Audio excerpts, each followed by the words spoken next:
इसमें मेरी संघ की औरतें मृदुला गर्ग,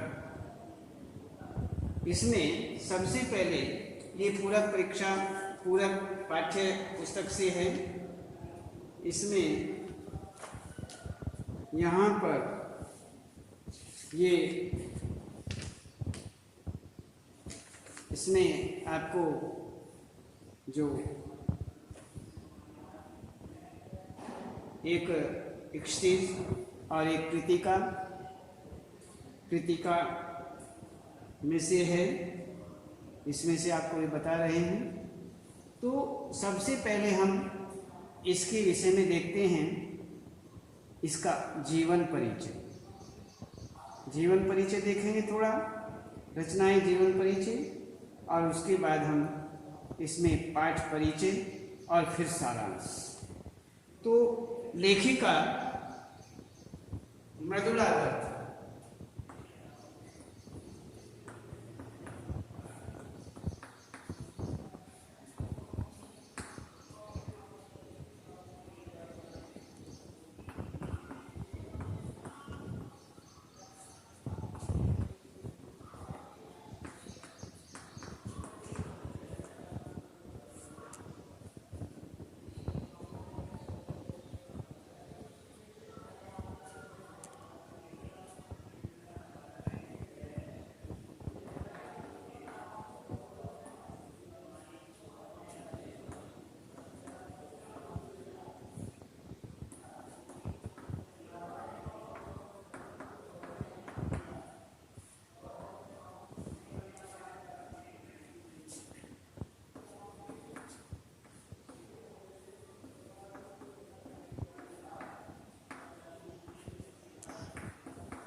पाठ परिचय और फिर पाठ सारांश।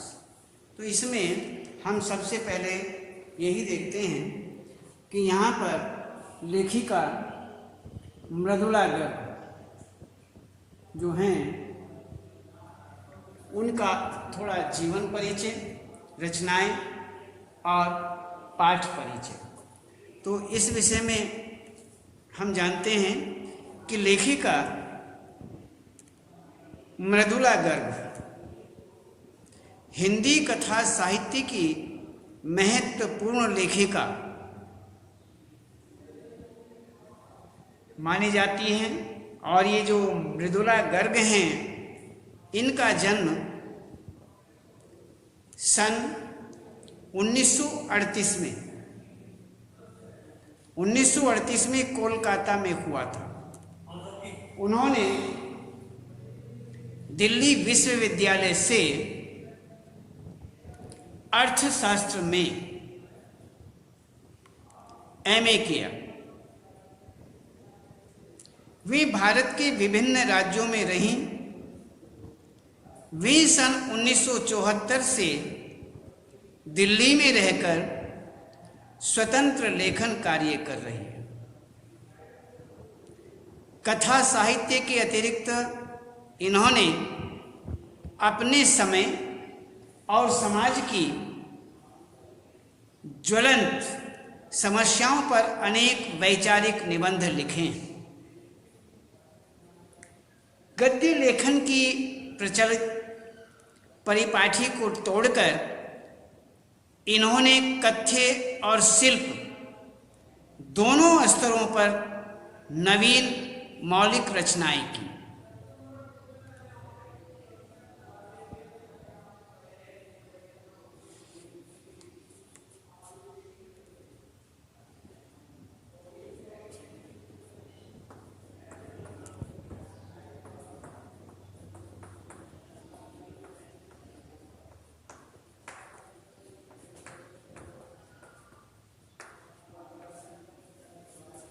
इन्होंने इस प्रकार से यहाँ पर तो इन्होंने मौलिक रचनाएं की और मौलिक रचनाओं के अंतर्गत अब उसके हिस्से की धूप, अनित्य, चित्त कोबरा, कठ गुलाब, ये उपन्यास है।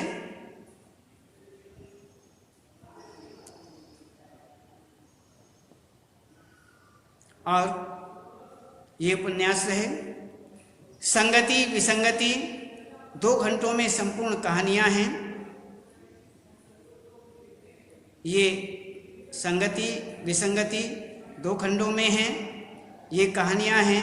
रंग ढंग चुकते नहीं सवाल, ये निबंध संग्रह हैं। आदि उल्लेखनीय रचनाएं मानी जाती हैं। अब इसमें हम पाठ को देखते हैं कि मेरी संग की औरतें संस्मरण एक नए प्रकार की शैली में लिखा गया है। इसमें अनेक ऐसी औरतों के विषय में बताया गया है जो जीवन तो परंपरागत तरीके से जीती हैं, परंतु सोचती एवं करती लीक से हटकर है। जो रूढ़िताएं हैं, परंपराएं हैं, उनसे अलग हटकर के कार्य करती हैं। ऐसा इसमें बताया गया है, दिखाया गया। तो इस संस्मरण में लेखिका ने अपनी नानी,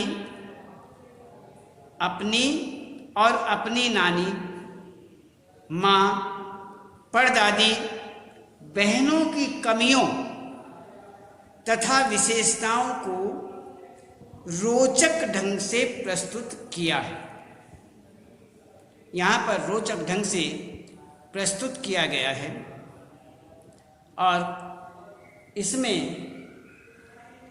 आप ये देख सकते हैं कि पाठ का अब हम देखते हैं। ये हुआ हमारा ये परिचय। अब हम पाठ के सार के रूप में देखते हैं और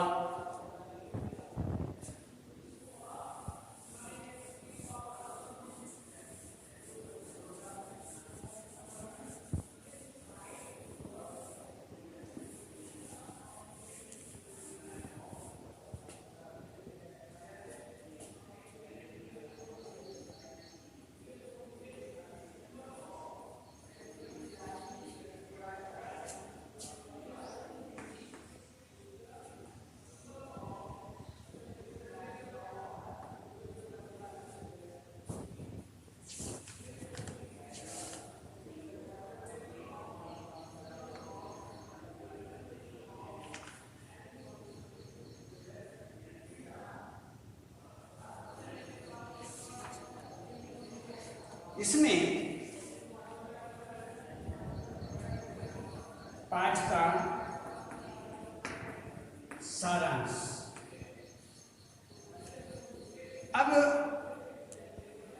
इसमें हम शीर्षकों के आधार पर पाठ का सारांश देखते हैं।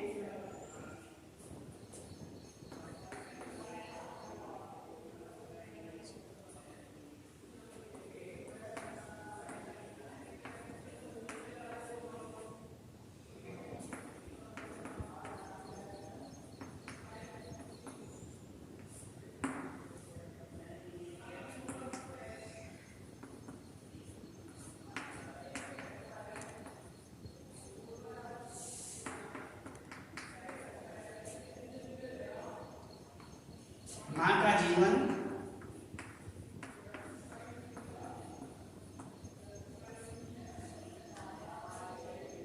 परदादी भी लेख से हटकर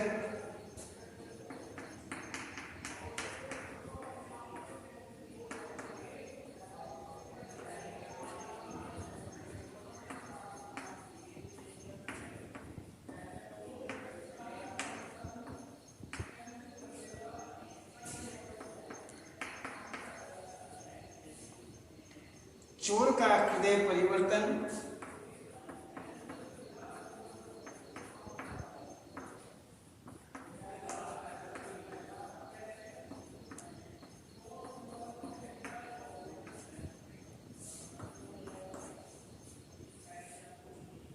लेखिका का परिवार,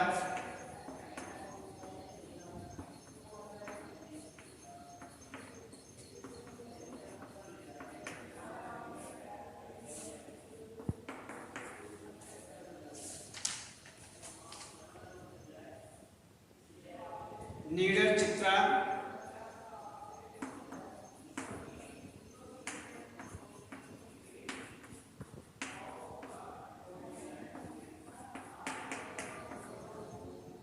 परंपरा और स्वतंत्र जीवन।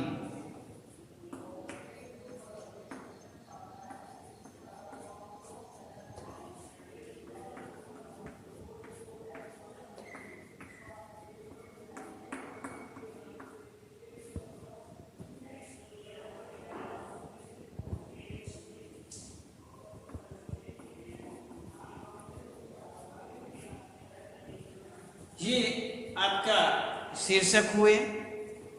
इसमें हम देखते हैं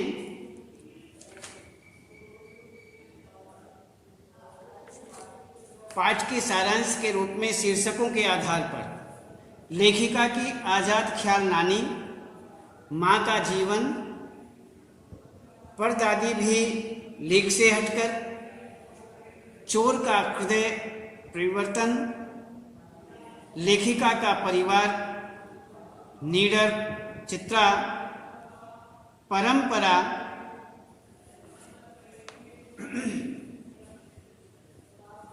परंपरा और स्वतंत्र जीवन। इस आधार पर हम देखते हैं कि यहाँ पर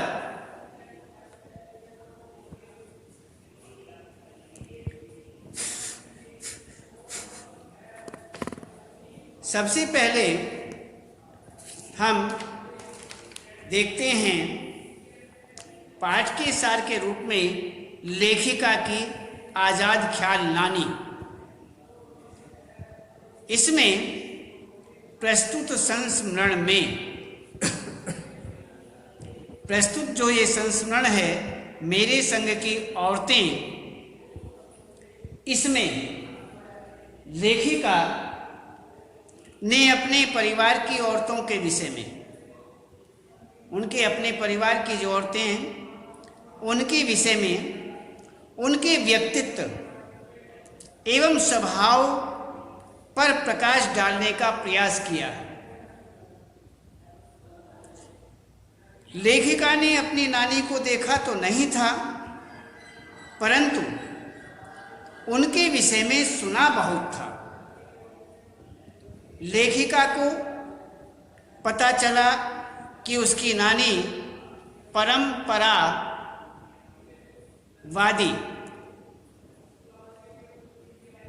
अनपढ़ और प्रदा प्रथा मानने वाली औरत थी।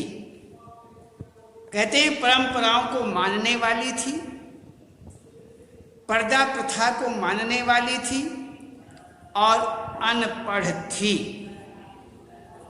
ऐसा बताते हैं। तो लेखिका के नाना ने शादी के बाद कैम्ब्रिज विश्वविद्यालय से बैरिस्ट्री की थी। उन्होंने बैरिस्ट्री की थी शादी के बाद।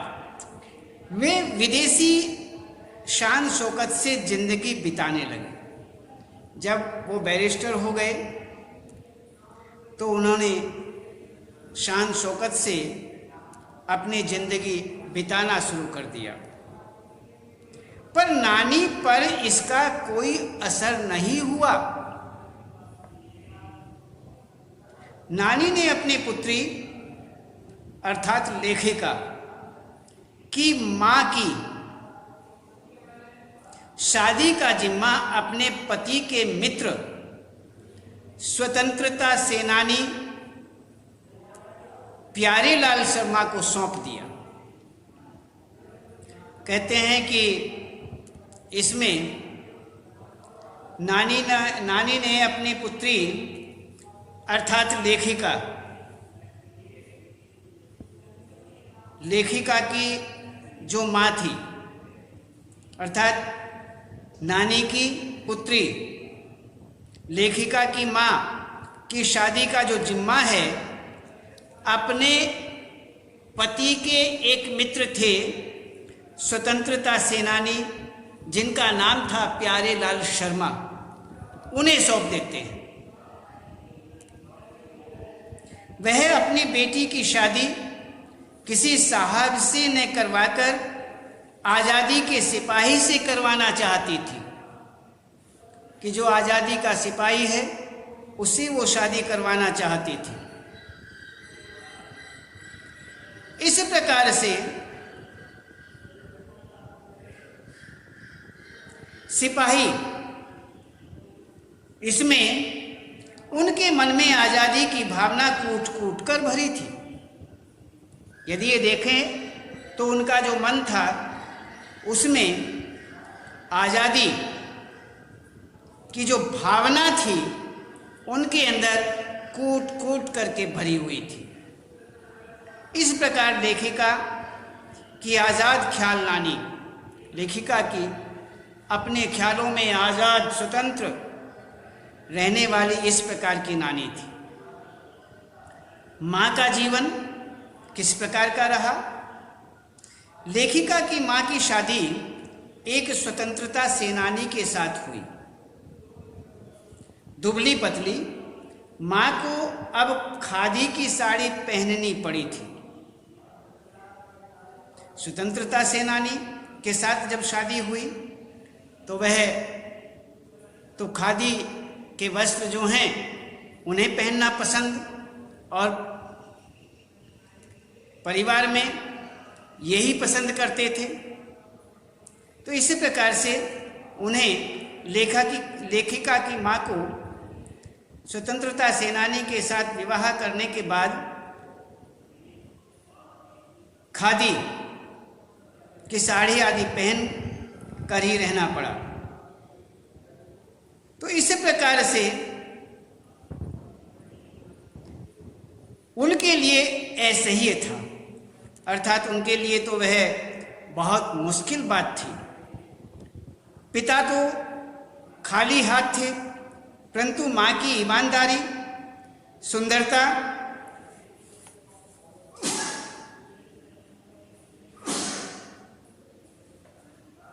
माँ की सुंदरता, ईमानदारी, नजाकत तथा निष्पक्षता आदि भावों से सभी लोग प्रभावित थे। लेखिका ने अपनी माँ को कभी भारतीय माँ जैसा नहीं पाया। वह घर परिवार और बच्चों के खान पान आदि में अधिक रुचि नहीं लेती थी। उन्हें पुस्तकें पढ़ना और संगीत सुनने का शौक था। उनमें दो गुण विशेष रूप से मौजूद थे। एक, कभी झूठ में बोलना, वह कभी झूठ नहीं बोलती थी, और दूसरा, वे एक ही गोपनीय बात को दूसरे पर जाहिर नहीं होने देती थी। कोई भी गोपनीय बात यदि है तो वह दूसरे पर जाहिर नहीं होने देती थी। इनके कारण माँ को घर में आदर तथा बाहर वालों से दोस्ती मिली थी। इस प्रकार ये माँ का जीवन था। परदादी भी लेख से हटकर किस प्रकार से, लेखिका की परदादी को भी लेख से हटकर चलने का शौक था। उन्होंने मंदिर जाकर मन्नत मांगी कि उनकी पतोहू का पहला बच्चा लड़की हो। उनके इस ऐलान को सुनकर लोगों के मुख खुले के खुले रह गए। कोई लड़का मांगता है, ज़्यादातर लड़का मांगता है, लड़कियां कोई नहीं मांगती हैं, और वह लड़के के बजाय वह लड़की चाह रही थी, लड़की मांग रही थी। इसलिए आश्चर्य हुआ। गांव वालों को इस बात का अनुभव था कि उनके तार सीधे ऊपर वाले से जुड़े हैं। भगवान ने भी उनके घर में पूरी 5 कन्याएं भेज दी। बस फिर क्या था, कन्याओं पर कन्याएं अर्थात लगातार 5 कन्याएं जो हैं उन्होंने भेजी। इस प्रकार से यहाँ पर परदादी जो है वो इस प्रकार से लीक से हट करके चलती।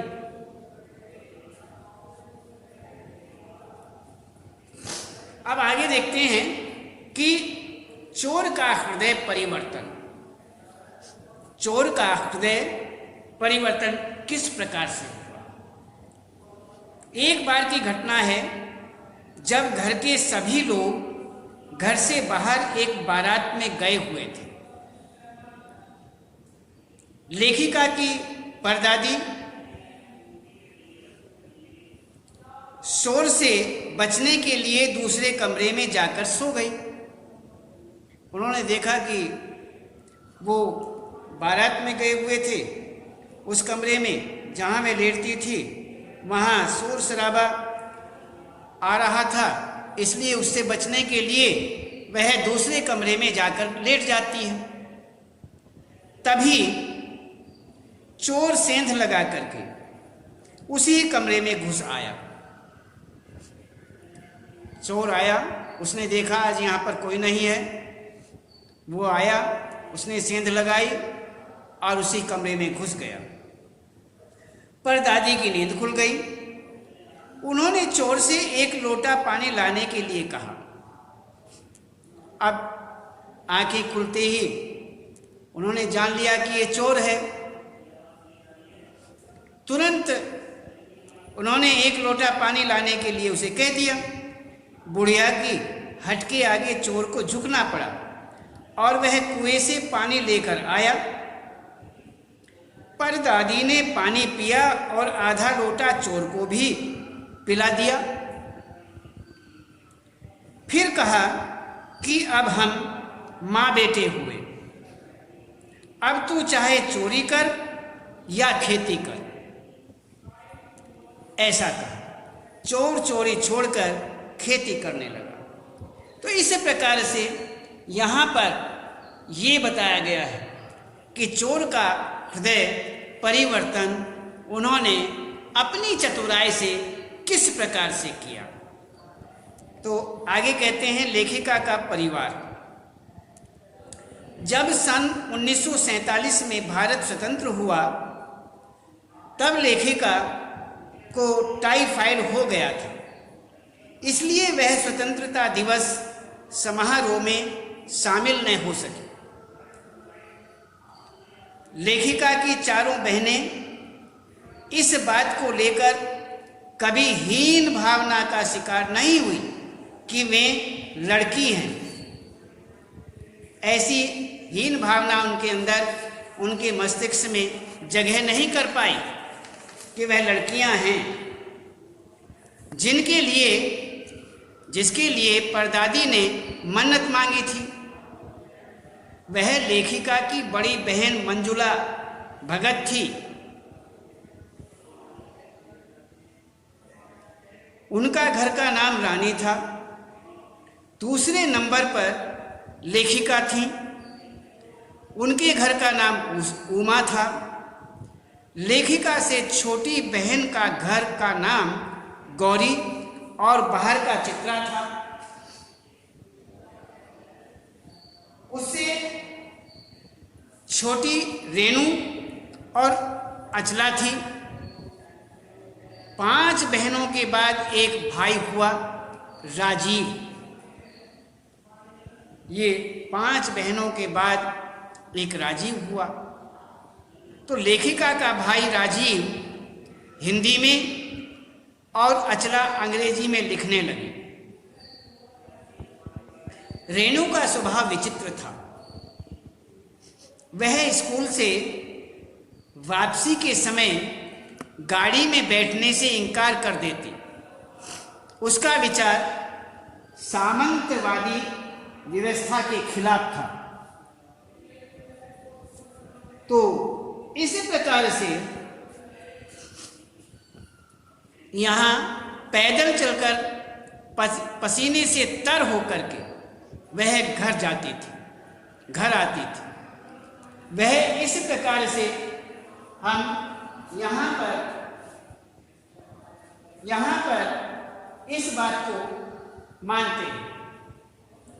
तो ये हुआ हमारा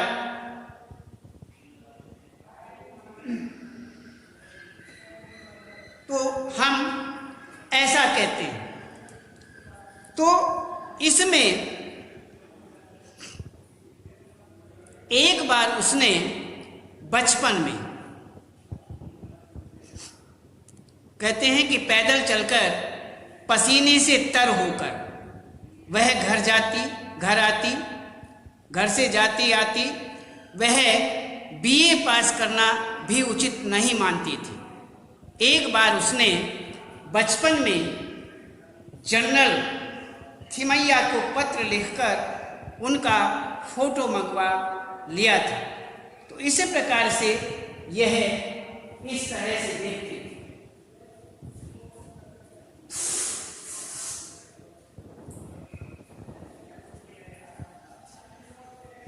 तो हम इस बात को इसमें विशेष रूप से जानते हैं।